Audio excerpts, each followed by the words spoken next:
বাংলাদেশ জাতীয়তাবাদী দল দাউদকান্দি উপজেলা, দাউদকান্দি পৌরসভা ও তিতাস উপজেলা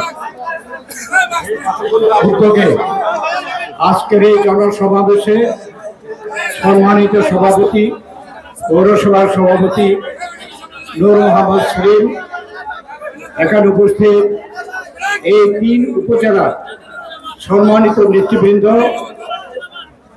এবং বিভিন্ন সিনিয়র নেতৃবৃন্দ, এই 2 উপজেলা এবং পৌরসভার অঙ্গ সংগঠনের সকল পর্যায়ের নেতৃবৃন্দ, বিভিন্ন পৌরসভা ছাড়াও বিভিন্ন ইউনিয়ন থেকে আগত সম্মানিত নেতৃবৃন্দ, ভাই ও বোনেরা, আসসালামু আলাইকুম। আমি প্রথমেই আজকে আমার ব্যাখ্যা দিতে চাই যে আমি আজকে আপনাদের সামনে এসেছি। আপনাদের নেতৃবৃন্দ আমাকে অনুরোধ করেছিল সিঙ্গাপুর থেকে চিকিৎসা করে দেশে আসার পরে আমি যেন আপনাদের সাথে এসে সাক্ষাৎ করে যাই। আমি সেই প্রোগ্রাম করতে গিয়ে প্রস্তুতি নিতে একটু দেরি হয়ে গেল। তাই আজকের প্রধান উদ্দেশ্য হচ্ছে যে আপনারা আমার জন্য অনেক দোয়া করেছেন। আমি গত বছর নভেম্বর মাসে আমি যে অবস্থায় অসুস্থতায় পতিত হয়েছিলাম, সে অবস্থা থেকে যারা কাছে থেকে দেখেছে তারা কিন্তু আশা করেনি আল্লাহ তাআলা আমাকে ফেরত পাঠাবে। আল্লাহ তাআলা আপনাদের সকলের দোয়ায় সমন্বিতভাবে, ব্যক্তিগতভাবে আমরা যে যেখানে আছেন, দেশে বিদেশে, আল্লাহর কাছে আপনারা দোয়া করেছেন। আল্লাহ অত্যন্ত করুণা করে আমাকে আমার জীবন নূতন করে দিয়েছে এবং সেই জন্য আজকে আপনাদের সামনে এসে আমি দাঁড়াতে পেরেছি। সেই জন্য আপনাদের কাছে কৃতজ্ঞতা এবং আল্লাহর কাছে হাজার শুকরিয়া। আপনাদের কাছে দোয়া চাই যেন আল্লাহ তাআলা আমাকে আরো সুস্থ করে দিয়ে আপনাদের সাথে, আপনাদের ভালো মন্দে সাথী হিসাবে থাকতে পারি, সেই দোয়া আপনারা আমার জন্য করবেন। আজকে যে সময়ে আজকে আমরা এই সমাবেশ অনুষ্ঠান করছি, এই সময়টা বাংলাদেশের জন্য অত্যন্ত গুরুত্বপূর্ণ। এই জন্য যে বাংলাদেশে আজকে একটি নিরপেক্ষ এবং নির্দলীয় অন্তর্বর্তীকালীন সরকার দেশ পরিচালনা করছে। কেন এই সরকার আসলো আপনারা সকলেই জানেন। আমরা বিগত 15 বছর বাংলাদেশ জাতীয়তাবাদী দল এবং আমাদের সাথে আরো দল মিলে দেশের গণতন্ত্র ফিরিয়ে আনার জন্য, দেশের স্বাধীনতা সার্বভৌমকে এখানে সুরক্ষা করার জন্য, দেশে বিভিন্ন অন্যায়, অত্যাচার, নির্যাতন, নিপীড়ন, ঘুষ, লুট, তার থেকে দেশকে রক্ষা করার জন্য আমরা 15 বছর আমরা বিএনপি আন্দোলন করেছি এবং তার জন্য আমাদের নেত্রী, আমাদের ভারপ্রাপ্ত চেয়ারম্যান তারেক রহমান এবং আমাদের মতো সিনিয়র লোকদেরকে শেখ হাসিনার স্বৈরাচারী ফ্যাসিস্ট সরকার আমাদেরকে নানাভাবে নির্যাতন করেছে। বেগম খালেদা জিয়াকে অন্যায়ভাবে মিথ্যা মামলায় শাস্তি দিয়েছে, তারেক রহমানকে অন্যায়ভাবে মিথ্যা মামলা দিয়ে শাস্তি দিয়েছে এবং সে বিদেশ থেকে দেশে ফিরতে পারেনি। আর আমাদের নীতি সিনিয়র নেতাদের এমন কেউ নাই এবং আমাদের তৃণমূল নেতা পর্যন্ত, সেই স্থায়ী কর্মী থেকে শুরু করে আমাদের ইউনিয়ন ওয়ার্ড পর্যায়ের নেতৃবৃন্দ এমন কেউ নাই যারা মিথ্যা মামলার শিকার হয় নাই। এবং আমরা মামলার শিকার হয়ে আমাদেরকে কারাগারে যেতে হয়েছে। আমি, আপনারা জানেন, এই বয়সে 5 বছর বিভিন্ন সময়ে আমাকে কারাগারে যেতে হয়েছে। 17টি মিথ্যা মামলা আমাকে সেখানে কোর্টে গিয়ে নির্যাতিত হইতে হয়েছে এবং সেগুলো থেকেও আপনাদের দোয়ায় সব মামলা থেকে আমি খালাস পেয়েছি। এই জন্যে আপনাদের কাছে কৃতজ্ঞতা জানানো, ধন্যবাদ জানানোর জন্য আজকে আমি এখানে উপস্থিত হয়েছি। এই 2024 জুলাই এবং আগস্টে এদেশের যে জনগণ এবং বৈষম্য বিরোধী ছাত্র আন্দোলনের সাথে যারা জড়িত, এই ছাত্র জনতা মিলে অভ্যুত্থান সৃষ্টি করেছে।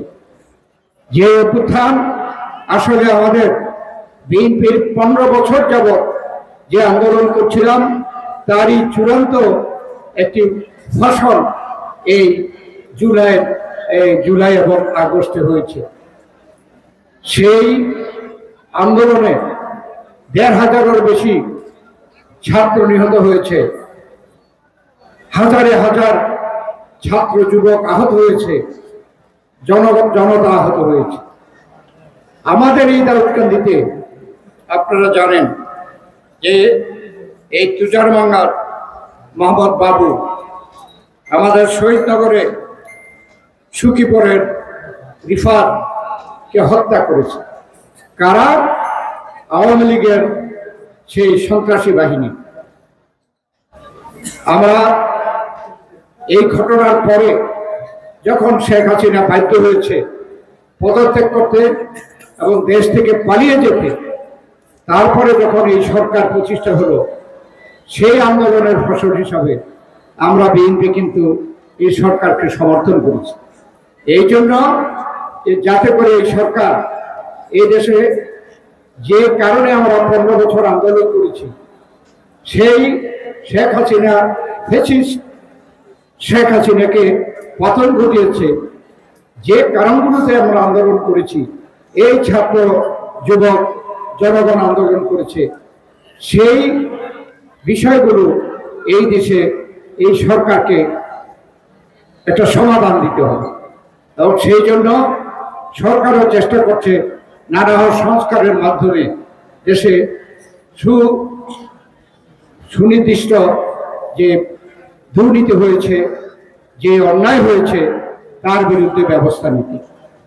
কিন্তু আমরা এখনো দেখতে পাচ্ছি যে যারা এই 24শে জুলাই আগস্টে প্রাণ দিয়েছে, 15 বছর আমাদের বিরুদ্ধে যে অন্যায় হয়েছে, যারা অন্যায় করেছে, তাদের এখন পর্যন্ত বিচারের আওতায় আনা হয় নাই।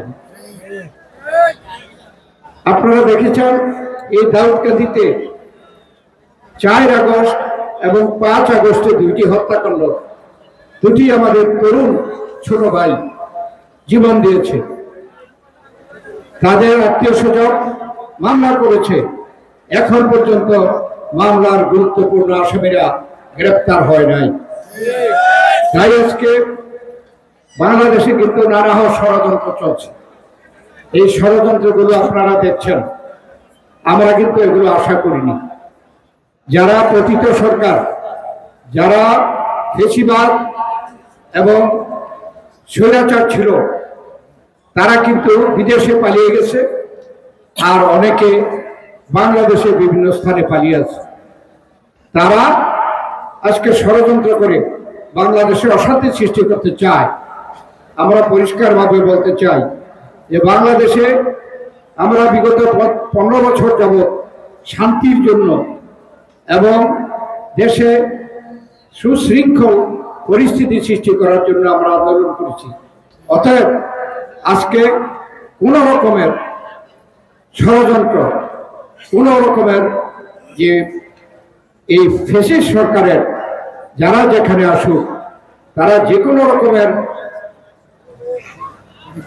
ষড়যন্ত্র বা নানা রকমের চক্রান্ত করবে, আমরা বিএনপি আমাদের অঙ্গ সংগঠন এদেশের জনগণকে সঙ্গে নিয়ে আমরা এই সকল ষড়যন্ত্রকে মোকাবেলা করব। এটার জন্য আমাদেরকে সকলকে ঐক্যবদ্ধ হতে হবে। আর দ্বিতীয় কথা হচ্ছে, আমরা বাংলাদেশকে ভবিষ্যতে কিভাবে পরিচালনা করবে, বাংলাদেশে শেখ হাসিনার আমলে যে অন্যায় অত্যাচার হয়েছে, দুর্নীতি হয়েছে, খুন হয়েছে, লুট হয়েছে, এগুলোকে যারা বন্ধ করা যায়, তার জন্য কিন্তু আমরা আজকে থেকে ১.৫ বছর আগেই আমরা ক্ষমতায় গেলে কি কি সংস্কার করব তা ৩১ দফার মাধ্যমে আমরা প্রকাশ করেছি, আপনাদের কাছেও পৌঁছিয়েছি। তাই আমরা কিন্তু প্রস্তুত, যে কোনো সময় নির্বাচনের দিন তারিখ ঘোষণা করা হোক, বাংলাদেশ জাতীয়তাবাদী দল ৩০০ আসনে আমরা প্রতিদ্বন্দ্বিতা করার জন্য প্রস্তুত রয়েছি।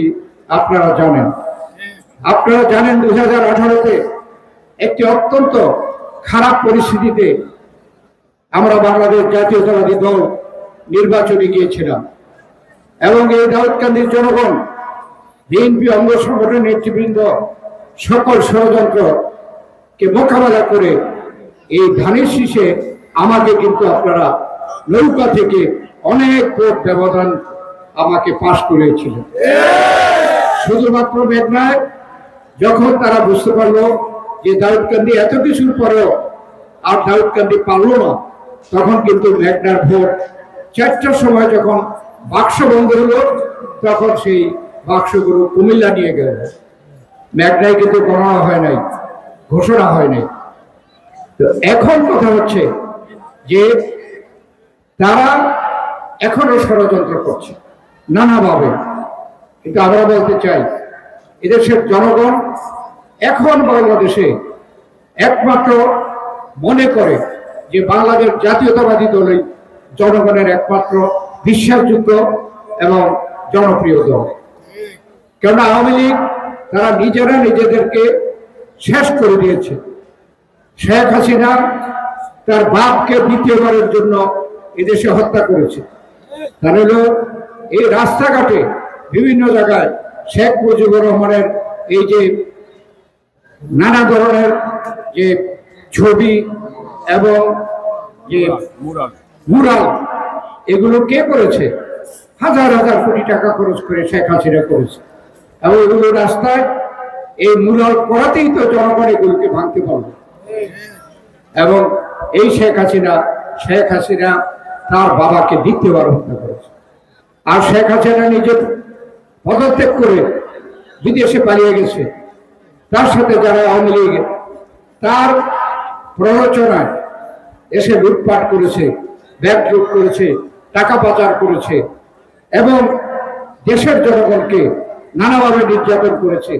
তাদেরকে ফেলে দিয়ে শেখ হাসিনা পালিয়ে গেছে এবং তাদের কি অবস্থা? আজকে এই সরকার তাদেরকে গ্রেফতার করে জেলের বন্দরে রেখেছে, আর অন্যরা হয় বিদেশে পালিয়ে গেছে, নাহলে দেশে আত্মগোপন করে আছে। আমরা এর জন্য এই সরকারকে বলতে চাই, অনতিবিলম্বে তাদের বিরুদ্ধে ব্যবস্থা নেওয়া হোক। তা না হলে তারা বাংলাদেশে নানা রকমের ষড়যন্ত্র করতে চেষ্টা করবে এবং সেটা এই সরকারের জন্য, বাংলাদেশের জনগণের জন্য কল্যাণকর হবে না। এই লক্ষ্যে আমরা জাতীয় ঐক্য সৃষ্টি করার জন্য আহ্বান জানিয়েছি। এই যে সরকার নিরপেক্ষ অন্তর্বর্তীকালীন সরকার, তাদের সাথে আমরা কথা বলেছি যে এই ষড়যন্ত্রের বিরুদ্ধে ঐক্যবদ্ধ থাকার জন্য, দেশে একটি শান্তিপূর্ণ পরিস্থিতি সৃষ্টির জন্য আমরা সকলে ঐক্যবদ্ধ হব। আমরা সেই ঐক্যের জন্য এখনো আমরা সকলকে আহ্বান জানাই। আজকে আমি আমাদের স্থানীয় বিষয় নিয়ে বেশি বক্তব্য রাখবো না, সময় নেই। সময় যদি থাকতো আমাদের মঞ্চে যারা উপস্থিত ছিলেন প্রায় আরো 30 জন বক্তৃতা দেওয়ার যোগ্য, কিন্তু আমরা দেখলাম যে তারা বক্তৃতা দিতে পারেনি। আমি আমার পক্ষ থেকে, যারা এই আয়োজন করেছে তাদের পক্ষ থেকে, মঞ্চে উপবিষ্ট যে নেতৃবৃন্দ বক্তৃতা দিতে পারে নাই, তার জন্য আমি তাদের পক্ষ থেকে দুঃখ প্রকাশ করছি। এবং মঞ্চের বাইরেও আপনারা যারা নিচে অবস্থান করছেন, অনেকেই তাদের থেকেও বড় নেতা। আমি আপনাদেরকে, মঞ্চে যারা আছেন, নিচে যারা আছেন, আমি আপনাদেরকে নেতা হিসাবে আমি বিশ্বাস করি এবং আপনাদের নেতৃত্বেই এই দেশটা শান্তি আসতে হবে। সেই শান্তি আসার জন্য আপনারা গত 15 বছর যে আন্দোলন সংগ্রাম ধৈর্য সহকারে নির্যাতন স্বীকার করেছেন, এখন পর্যন্ত আপনারা অগ্রসর হচ্ছেন, আমার বিশ্বাস আপনাদের পক্ষেই এই বাংলাদেশের পরিবর্তন আনা সম্ভব, এবং সেই জন্যে আপনারা ঐক্যবদ্ধ থাকবেন। আর আমরা সংগঠনকে আমরা ঐক্যবদ্ধ করার চেষ্টা করছি। আমাদের উপজেলা পৌর নেতারা এবং অঙ্গ সংগঠনের নেতারা বিভিন্ন কমিটি করতে গিয়ে বিভিন্ন জায়গায় উপযুক্ত যোগ্য প্রার্থী থাকা সত্ত্বেও সবাইকে পদ দিতে পারছে না। তার জন্য আমি আপনাদের সকলের সামনে আমি দুঃখ প্রকাশ করছি, কারণ দল বড় হয়ে গেছে এবং এখন আমাদের সময় ভালো বলে মানুষ মনে করে, তাই দলে নেতৃত্ব কিন্তু অনেকেই চায়, কিন্তু সবাইকে তো একটি পদের জন্য, গুরুত্বপূর্ণ একটি পদের জন্য বা দুটি পদের জন্য সবাইকে তো আর এখানে পদে সম্মানিত করা যাবে না। তাই আমি অনুরোধ করব, যারা যোগ্য আছেন, আমাদের শুধু এখানে আজকে কেবল অনেকে বক্তব্য বলেছেন, আগামী সংসদ নির্বাচনে আপনারা বিএনপিকে নির্বাচিত করে আপনারা প্রমাণ করবেন যে আপনারা এই দাউদকান্দি তিতাস আপনারা অত্যন্ত শক্তিশালী দল। কিন্তু আমি মনে করি যে শুধু জাতীয় সংসদ নির্বাচন নয়, নির্বাচন জনগণের প্রতিনিধিত্ব জাতীয় সংসদে একটি, আর এরপরে আছে উপজেলা পর্যায়ে, আমাদের পৌরসভা পর্যায়ে, ইউনিয়ন পর্যায়ে, ওয়ার্ড পর্যায়ে আমাদেরকে সকল পর্যায়ে নেতৃত্ব গ্রহণের জন্য প্রস্তুতি গ্রহণ করতে হবে। আজকে শুধুমাত্র কে কোন পদ পেলেন না পেলেন এটা বড় কথা নাই, আগামী দিনে এইসব পদগুলোতে আপনারা যোগ্যতা অর্জনের জন্য এখন থেকেই কাজ করবেন। ইনশাল্লাহ আমরা যদি ক্ষমতায় যাই তাহলে সার্বিকভাবে শুধু পার্লামেন্টে নয়, আমরা সকল পর্যায়ে স্থানীয় সরকারে আমরা ক্ষমতায় দিতে চাই আমাদের সমর্থকরা, যাতে করে স্থানীয় পর্যায়ে নেতৃত্ব দিতে পারে, তাহলেই সাধারণ জনগণের জন্য উপযুক্তভাবে আমরা অবদান রাখতে পারব। আমি আর বক্তব্য বাড়াইতে চাই না। আমি আল্লাহর কাছে শুকরিয়া আদায় করি যে আজকে আপনাদের সামনে এসে আমি দাঁড়াতে পেরেছি, এবং অনেকেই মনে করেছিল যে হয়তোবা আমি নতুন করে জীবন ফেরত পাবো না।